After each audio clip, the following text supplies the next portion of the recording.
उन दिनों हमारे देश का व्यापार पूरी दुनिया में फैला हुआ था। हमारे यहाँ के सूती, ऊनी, मखमली, रेशमी वस्त्र पूरे संसार में पसंद किए जाते थे। हमारे यहाँ के सब्जी, मसाले, इलायची, दालचीनी, काली मिर्च पूरी दुनिया में पसंद किए जाते थे।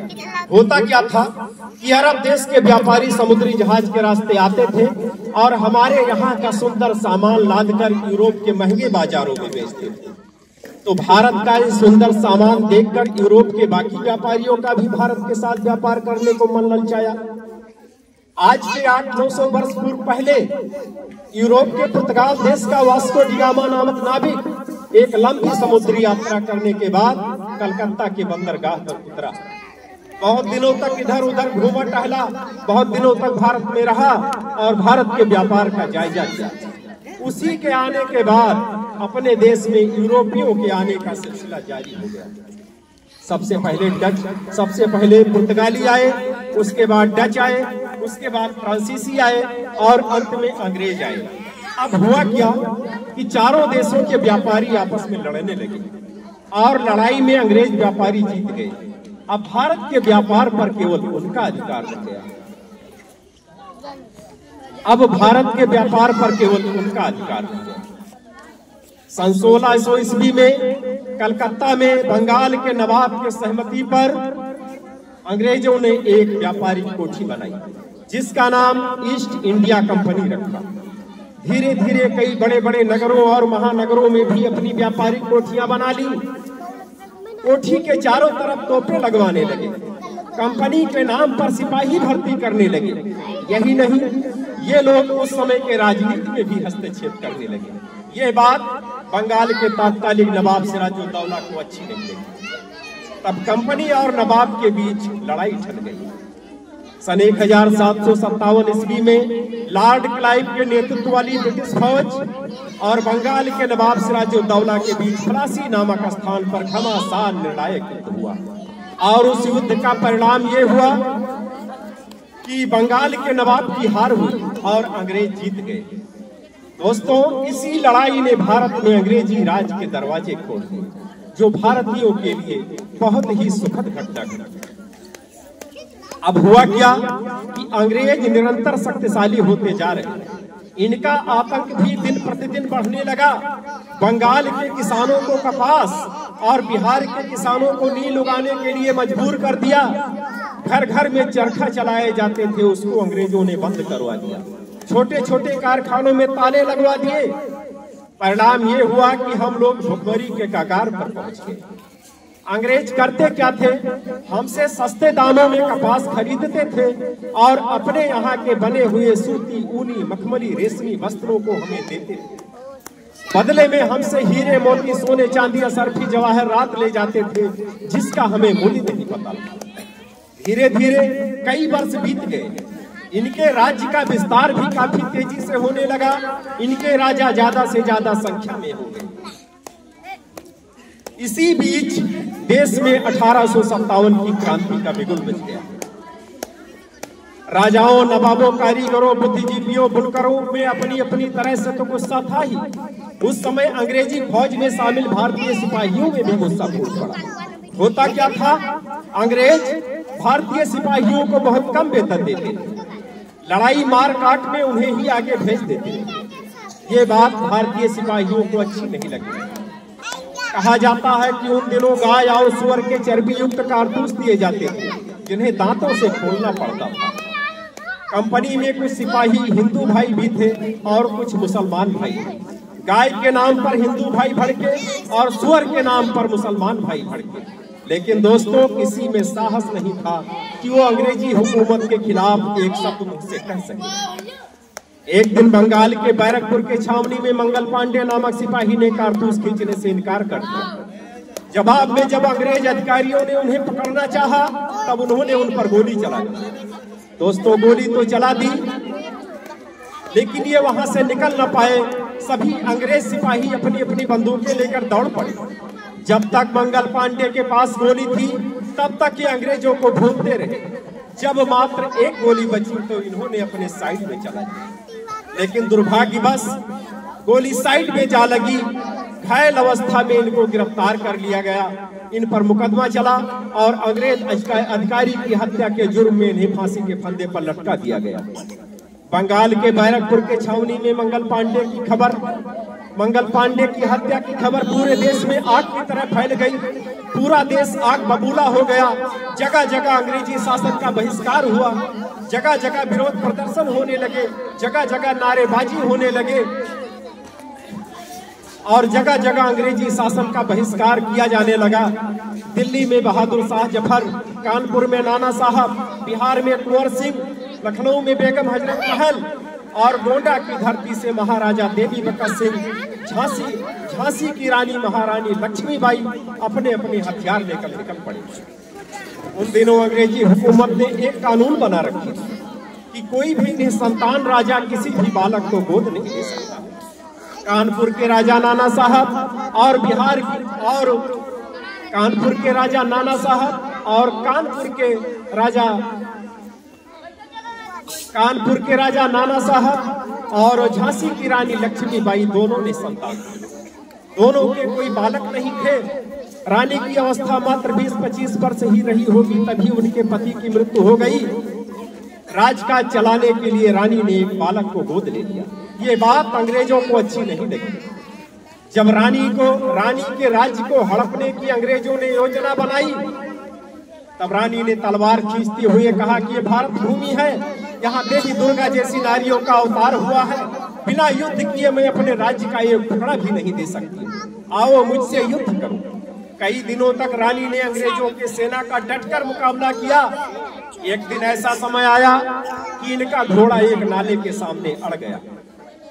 लाख प्रयास करने के बावजूद भी घोड़ा उस पार ना हो सका। इतने में अंग्रेजी फौज इनके पीछे आ गया। तब रानी ने अपने इज्जत आबरू को बचाने के लिए सीने में तलवार भोंक ली कि जीते जी गैरों के हाथ में। तात्या टोपे को अंग्रेजों ने फांसी के फंदे पर लटका दिया। अंत में एक क्रांतिकारी लड़ाई जीत तो ना पाए, लेकिन इनके इस कारनामों से अंग्रेजी शासन की जड़ें हिल गई। अंग्रेजी हुकूमत भयभीत हो गई। इसी समय भारत में दो दलों का उदय हुआ, एक गर्म दल और दूसरा नर्म दल। गर्म दल के नेताओं में नेताजी सुभाष चंद्र बोस, चंद्रशेखर आजाद, पंडित राम प्रसाद बिस्मिल जैसे लोग शामिल थे और नर्म दल के नेताओं में महात्मा गांधी, मोतीलाल नेहरू और पंडित जवाहरलाल नेहरू जैसे लोग शामिल थे। गर्म दल के नेताओं का काम था बंदूकें चलाना, बमबारी करना, अंग्रेजों को भूनना, जबकि नर्म दल के नेताओं का काम था अंग्रेजों से मिलकर रहना और देश में शांति व्यवस्था बनाए रखना।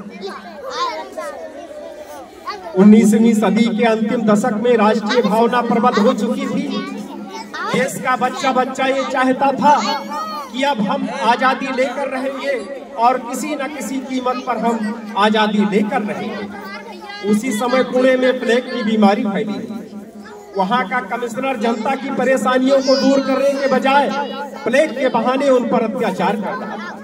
यह बात वहीं के नौजवान बालकृष्ण और दामोदर को अच्छी नहीं लगी।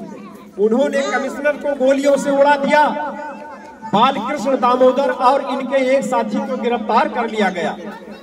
डर और लालच के कारण इनका साथी अंग्रेजों से मिल गया। इस गद्दारी के कारण दामोदर के भाई वासुदेव ने भरी अदालत में उसे गोलियों से उड़ा दिया। दोस्तों, गोली तो चला दी, लेकिन ये लोग वहां से निकल ना पाए। इनको गिरफ्तार कर लिया गया और अंग्रेज अधिकारी की हत्या के जुर्म में इन्हें फांसी के फंदे पर लटका दिया गया। लाला हरदयाल ने एक गदर पार्टी बना रखी थी। करतार सिंह सराभा उसी पार्टी से जुड़े थे। वे पूरे देश में एक साथ क्रांति करने की योजना बना ही रहे थे कि इतने में एक साथी की गद्दारी के कारण वो पकड़े गए और अंग्रेजों ने उन्हें फांसी के फंदे पर लटका दिया। दोस्तों, अंग्रेजों का आतंक दिन प्रतिदिन बढ़ता ही जा रहा था। देश में कहीं भी हिंसा थमने का नाम नहीं ले रहा था।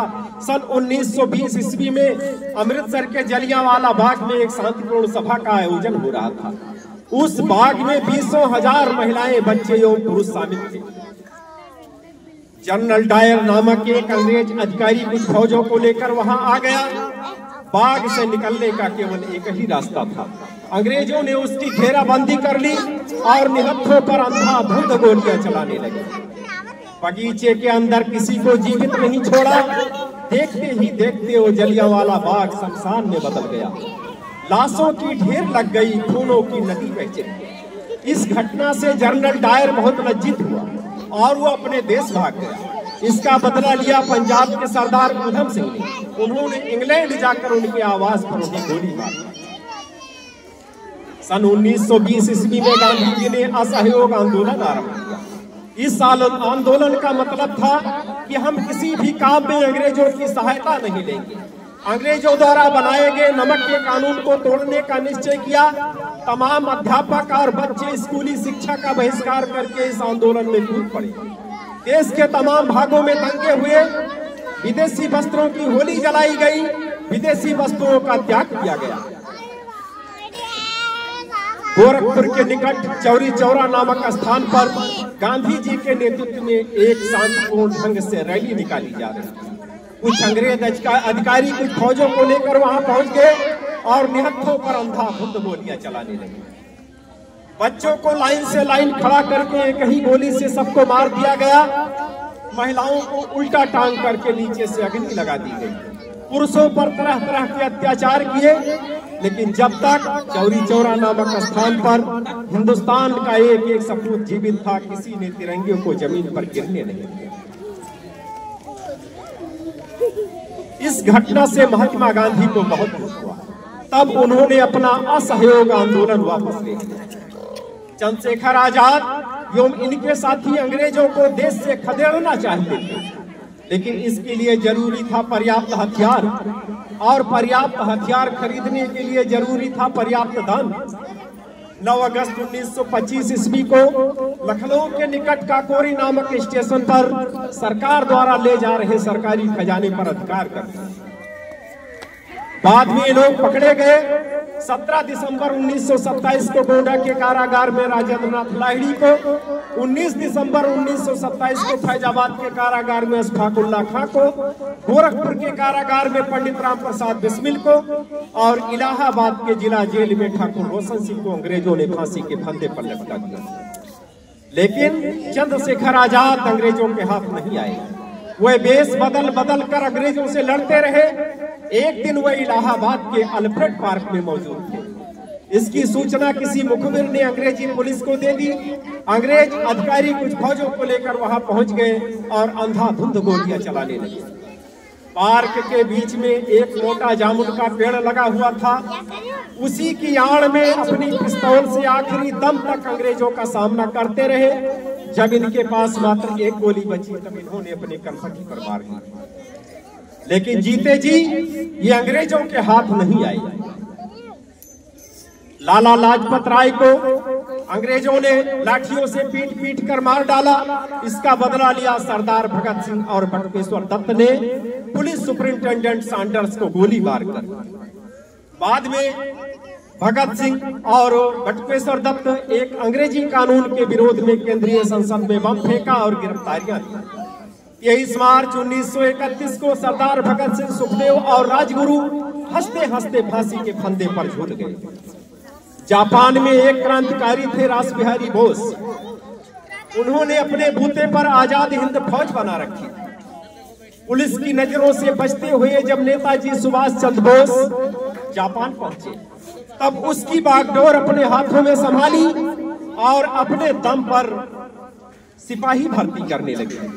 आज तो सेना में भर्ती होने के लिए बहुत बड़े बड़े इंटरव्यू परीक्षाएं देनी पड़ती हैं। उस समय वो केवल एक इंटरव्यू लेते थे।